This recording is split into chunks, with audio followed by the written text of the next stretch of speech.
Now, the next big problem I see is who's actually entitled to the notices. Many times the landlord will just give one notice when he knows there's a husband and wife. Maybe there's 3 adult tenants or 4 adult tenants. The statute says each person entitled to a notice gets one. Now, if you've got a husband and wife, that means you're going to have to give them 2 copies of the same notice. If there's husband and wife and Uncle Bob, you're going to need to give 3 copies. Now, we're not counting minors. Don't worry about that.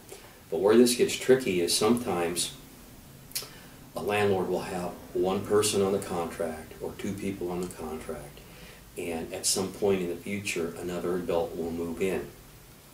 Now, whether you put that new adult's name on the notice will depend on whether or not you've actually made them a tenant. Perhaps you've done it without knowing so, if you've negotiated some change in the contract, or if you've orally accepted them as a tenant, or if you have taken money from them. That new person has actually written you a check for the rents, for example. Then they're probably a tenant, and you should probably put their name on that notice. However, even if you haven't done that, and you know there's a new adult living there, or maybe a couple, you need to still provide enough copies to cover those folks. So if you had a husband and wife on your contract, and later they moved in, Uncle Bob, be on the safe side and go ahead and provide 3 notices. You can't ever give too many notices. It's very easy to give too few, and that's a jurisdictional issue. Your lawsuit for eviction, or unlawful detainer as we call it, will be dead in the water if you haven't given enough notices. So, the next question frequently we have trouble with is how to fill it out. At this point, it might be helpful to go to the website. That's allcountyevictionsonline.com. There's a tab there. You can follow along with me on this, but the tab is for the free forms. So you can pull up whatever form you think you need, notices, and walk through it with me if you want. But what you're going to do is you're going to create 1 original. It doesn't matter how many adults are there, how many copies. You only want 1 original. That 1 original will have everybody's name on it who's entitled to a notice. If you've got a husband and wife, you put the husband's name on and the wife's name on it. Same notice. Now, you are going to fill out on my forms the top portion. There's a declaration section at the bottom of the form, and at this point you do not fill that out. You're going to have to fill that out after you've actually served the notice. Okay? So you may be filling out a 3-day notice to pay or vacate, in which case you're going to put the address, be specific, have the zip code in there, make sure it's accurate. You're going to put the amount that are due this month, as well as any past dues, and you don't have to break it down every month, but you're going to total all of the past dues, and then you're going to total up past dues plus this current month's rent. There's a place to fill in the monthly rent, and then below that, this is important, you've got to provide the information where that is to be paid. You have to provide a way to remedy the problem. If you don't fill that out, again, your notice is going to be defective. Now on a 10-day, it's a little different. You're going to have a section in there where you're going to describe the behavior or the part of the contract that's being violated. And then you're going to have a correction. Okay? I recommend that you be very specific in your correction. The more specific you are, the better off you're going to be. You know, you're going to leave a lot of wiggle room if you're ambiguous. And a 10 days already easy to defeat, as we said before, because it only requires that the tenant just get started fixing the problem, really. Unless it's something, like I said, paying a utility bill or an NSF fee. That's very digital. But if it's a behavior modification, say clean the garbage up because it's becoming like a junkyard, all they've got to do is get started. If it's yard work, for example, maybe they start pulling some weeds and that's sufficient to defeat your 10-day. So the more specific you can be, the better off you'll be.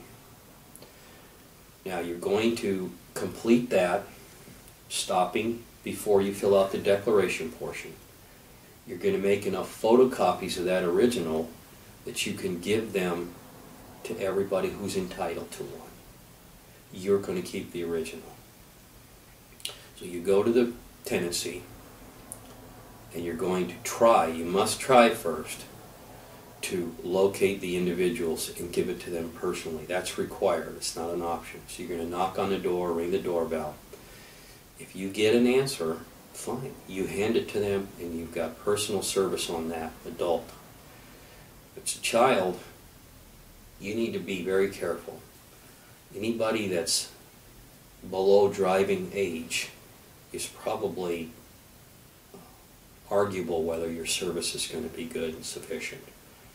If they're old enough to drive, if they're watching, babysitting their 6 siblings or some indicia of good reliability, you might be okay. But you're better off, I think, trying to give it to an adult that lives there. If not, make sure that the child is at least old enough to drive. Some other signs that they're a responsible individual. Give them all the copies.